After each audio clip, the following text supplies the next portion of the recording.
गिबियावनो बयखौबो खुलुमहरनाय थाबाय थानसम ब्लग चेनेलाव नोंथांमोना आंनि दासिमबो आंनि चेनेलाव साबस्क्राइब खालामनाखैबा साबस्क्राइब खालामदो आरो बेल आइकनखौबो दाबायना होदो।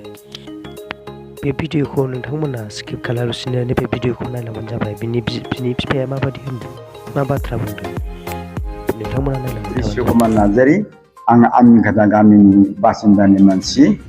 दा आंनि गथ'आ सासे मुस्लिम मानसिजों मोजां मोननानै हाबा जाबाय। दा आंनि गोसो मथन आं हरनाय नङा बे हाबाया। बोरैबा लामायाव मोजां मोननानै गोसो आं बेखौ आंनि नोजोराव गोलैयाखै। आं उनावसो मोनथिदों। मानसिफोरनि खोथा बुंनाय खिन्थानायावसो आं मोनथिदों। दा आं बे गथ'खौ उइलिंलि हिसाबै आं हाबाबो होआखै, गावसोरसो खारखुमानानै कर्ट मेरिज खालामहैनानै मुस्लिम समाजजों कर्ट मेरिज खालामहैनानै बिदिबो जानानै थांदों। आरो बिनिफ्राय फैफिननानै आंखौ थगायबावदों।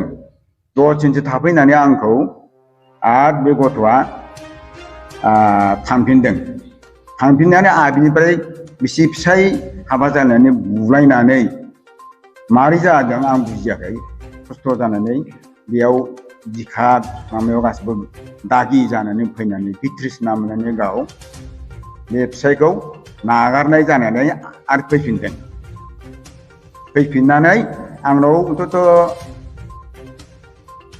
9 माससो NGO आव मावबावदों आरो मोनसे जायगायाव सरकारि मथे बेसरकारिनि खामानि बियो NGO आव मावदोंमोन। दा बाहायबो आं सानसेजों मावहैदो होननानै बे समाव मोजां मोननाय माथ्रा आं गैला, नागारबाय आं गैला होननानै फैनानै। आरो बिनिफ्राय बे NGO जोबनायनि परे आंनाव फैफिननानै फोरमान जागौमोनलाय। आंनाव फैफिननानै अन्तत 3 माससो न'आव थाफैफिननायनि उनाव जे बोरै जाफिनखो, बोरै चेनेल जाफिनखो, बे चेनेलखौ आं मिथिया। चेनेल जानानै बेजों लिंक जाबावबाय बे मुस्लिम सेंग्राजों। फिसा गिदिर गोनां 9, 10 बोसोर, 11 बोसोर, 12 गिदिर फिसाजोबो दं, हिनजाव गोनांखा। ओमफ्राय मानसिया गावल' मोजां मोनदों, न'खरावबो सैलायलाया। आरो बिनि बिसियाबो गावनि फिसौनि ओंखामखौ सैनाय जाबाय नालाय, बे बिसियाबो बेखौ न'आव दोनहोआ, दस्रा जायगायावसो दोननानै संसारखौ बियो खालामो।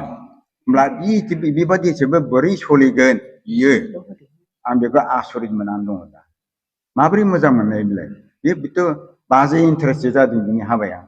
आं बेखौ दा गोसोआव साननानै बिराद गाज्रि मोननानै दं आरोखि। बिनि संसारा माबायदि जागोन।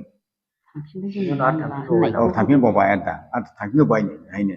बे थांफिननायावबो बे गावनि भुल, जों गासिबो फोरोंखाबायमोन बेखौ, जों बिदि खालामना नों फैखाबाय जेला। ओमफ्राय आं बेखौनो मोजां मोनफिनबाय, आङो बिनाव थांफिनसिगोन होननानै बियो नैबे दाख्लैनि कर्टआव प्रथम लास्ट देखा जानायाव 15 थारिखआव बे गथ'आ, आंनि गथ'आनो आंखौ मेगनाव, बिमा बिफाखौ मेगनाव बाला सारबाय। दा जोबनायाव एकदम बेजों खुनु सम्पर्क गैला। पार्टि सजनजोंबो सम्पर्क लाहैला, आङो फैहैलाबो, गामियावबो फैनो मोनला। आं बे थांखिखौनो दा 7 बोसोर खालामदों।